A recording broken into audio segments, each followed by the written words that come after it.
Well, it's New Year's Day, and as you can see, it has rained again.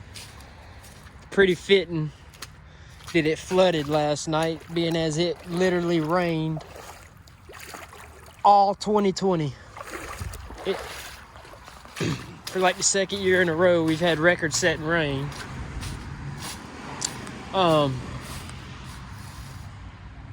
Can't really do much of nothing. I'm thinking about going and burning the burn pile tomorrow. It's plenty wet, so it'd be a good day to burn.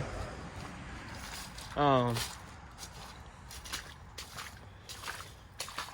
did not plug the truck in.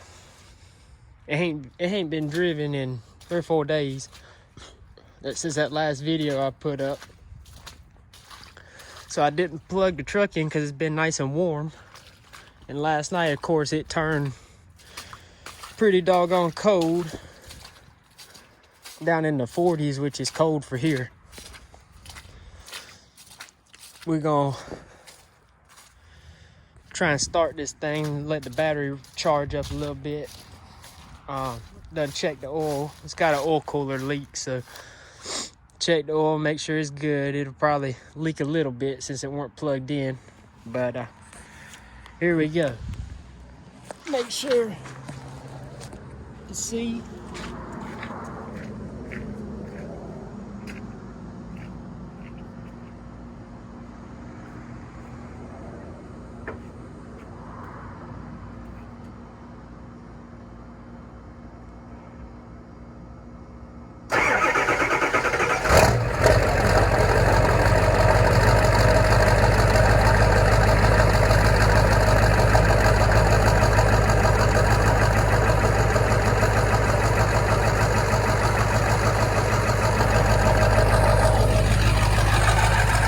Too bad.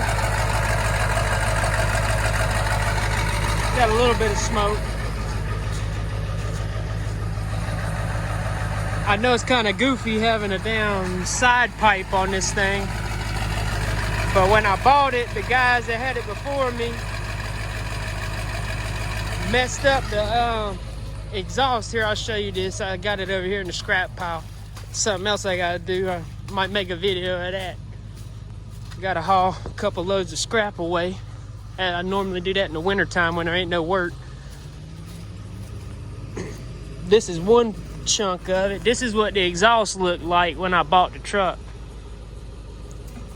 It was all tore up. It was I don't know where that other piece is. There was right behind the muffler. It was bent again, just like that. I had to cut it off in 3 pieces. You can imagine how it sounded like that.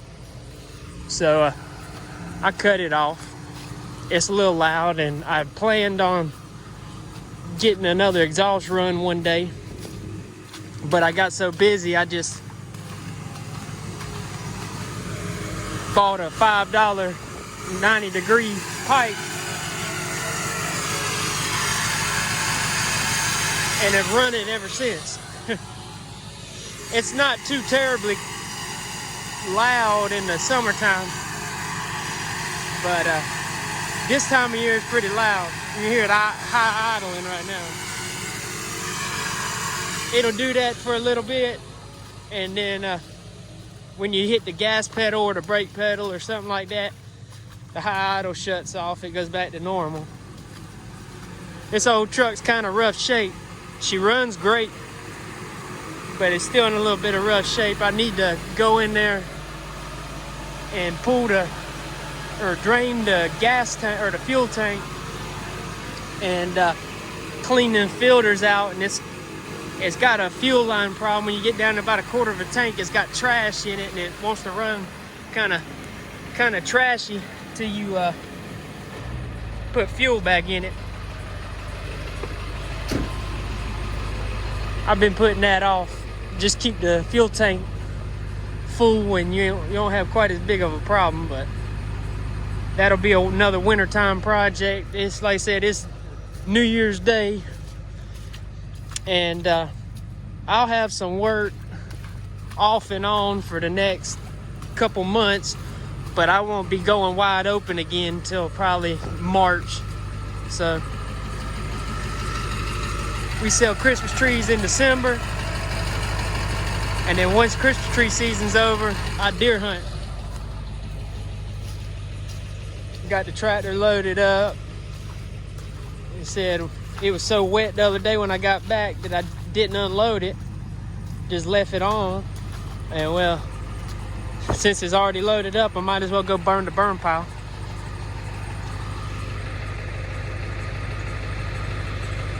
She's purty, ain't he? I can't believe I had this tractor for a year. I ain't even thought of a name for it yet. Little Red or something, I don't know. I'll think of a name to it. Gotta be like Logger Wade, name everything. But yeah, that's my 7.3. It's about to high idle again. It's only got 150,000 miles on it.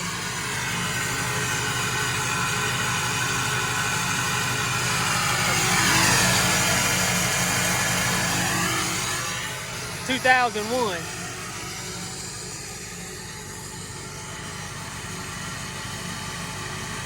It's been a good truck.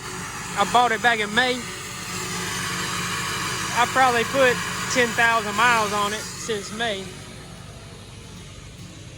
Only real issue I've had, other than that fuel tank problem, is the other day I was in Jacksonville, which is about 40 miles away, and the damn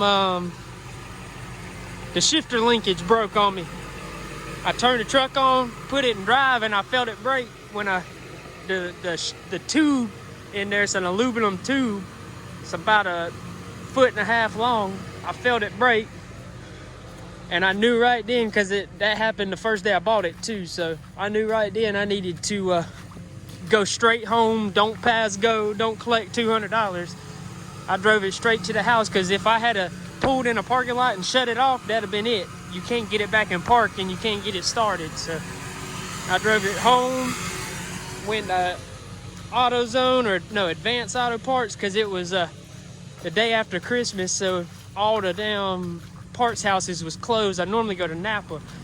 Went to Advance though, got me a new one, put it together outside on the driveway.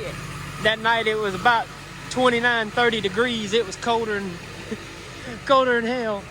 But we got her put back together. It took a couple hours. You gotta take the whole steering column out, the whole dash out, the whole 9 yards. But other than that, the old truck done pretty good. She's rough on the inside cosmetically, but there's gonna be a few more videos of this. I got some plans for it this year. I'm going to put LED lights, warning lights. On the top, and I'm gonna put a little light bar on top. I'm gonna get some surface mounts to put on the back. It's maybe some surface mounts in the front grille, because I do a lot of work on the highway. And then people coming by you at 80 miles an hour while you're trying to unload the tractor or load debris or whatever is kind of sketchy.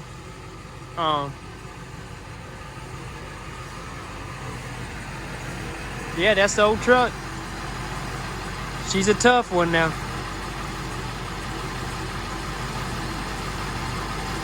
Everybody around here knows me. I got the only tan truck with a brown bed. They tell me this truck come from some giant landscape company. I believe it's Blackman or Brickman, or it's something like that. Every now and again you can see the old lettering on the side of the truck. When it's sunny outside, you can read it. It's got a logo and everything where they pulled the lettering off of it. But supposedly it was like one of the biggest landscape companies in the world. They had like 15,000 trucks, and this was their color scheme. And so I've looked them up at one time when I first bought the truck, and they probably had a couple thousand of these old 7.3s painted just like this. It had a brown quarter panel. That's why the quarter panels is a little lighter color, because the guy that got it behind me tried to match it up so it didn't look so damn ugly with that brown. It's the same brown as what's on the bed. I had planned on wrapping it. I might get a vinyl wrap. I know some guys that do it. Get a Massey Ferguson red vinyl wrap on it. So the whole cabin, everything will be red, and then I'll paint the rear end black. I painted the tire, or not the tires, hell. I painted the wheels white, and the inner hub is black. I did that this summer, and it's held up pretty good. I coated it with 2 coats of clear coat after I did it. It's just regular old spray paint. I need to pressure wash the front. It's got some brake dust on it, but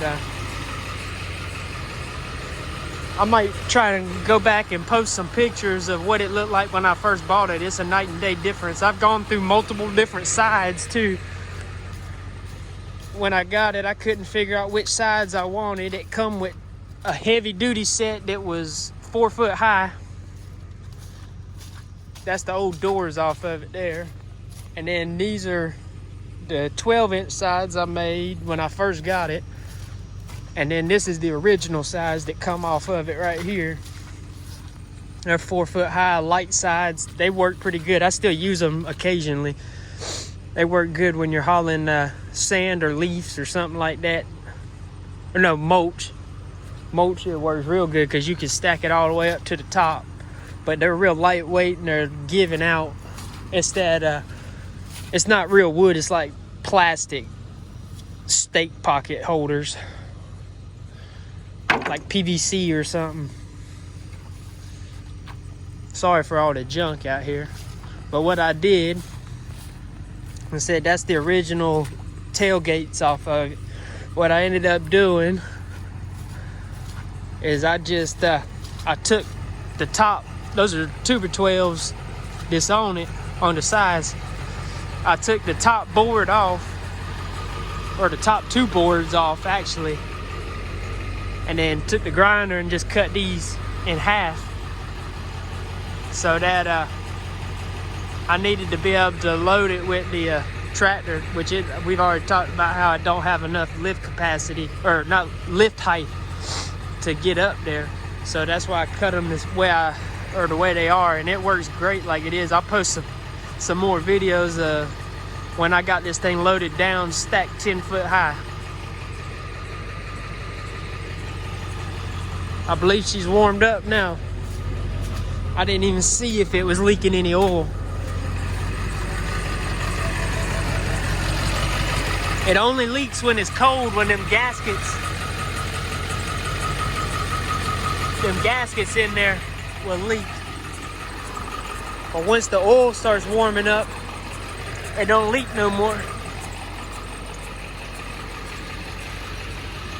Like I said though, when I plug it in, I don't have that problem.